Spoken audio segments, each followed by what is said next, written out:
First మనం identify చేసాం.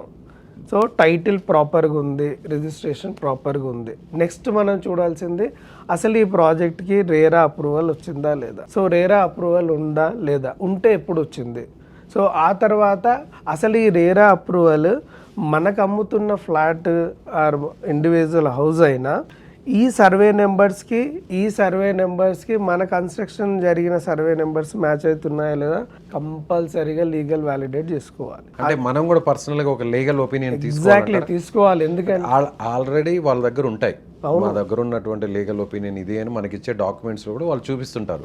So అవి ఏమన్నా మ్యానిపులేట్ చేసే అవకాశం ఉంటాయి 100%. ఇప్పుడు ఎందుకంటే వాళ్ళ లీగల్ డాక్యుమెంట్ కరెక్టే, కానీ ఆ లీగల్ డాక్యుమెంట్కి ఎగ్జాక్ట్లీ మ్యాచ్ అయ్యే సైట్ బిల్డ్ చేశారా లేదనేది క్వశ్చన్ మార్క్.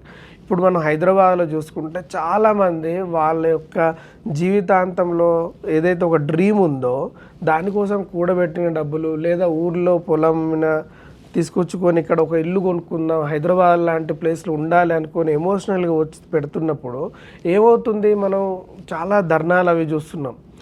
వాళ్ళ లీగల్ డాక్యుమెంట్ కరెక్టే, ఆ సైట్ డాక్యుమెంట్ కూడా కరెక్టే, కానీ పక్కన కొంచెం ఎక్స్ట్రా ఉంది, దాంట్లో వీళ్ళు కట్టేశారు.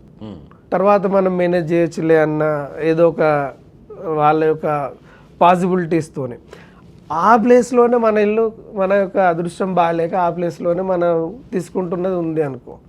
రేపు ఆ రియల్ ల్యాండ్ ఓనర్ ఎవరైతే ఉన్నారో వచ్చి అడిగినప్పుడు మళ్ళీ ఇష్యూ బిల్డర్కి, ఆ ల్యాండ్ ఓనర్కి, బయ్యర్కి. సో ఇలాంటి అవాయిడ్ అవ్వాలి అంటే ఫస్ట్ లీగల్గా ఒపీనియన్ తీసుకోవడం 100% ఉత్తమం. ఇది ఫస్ట్ థింగ్.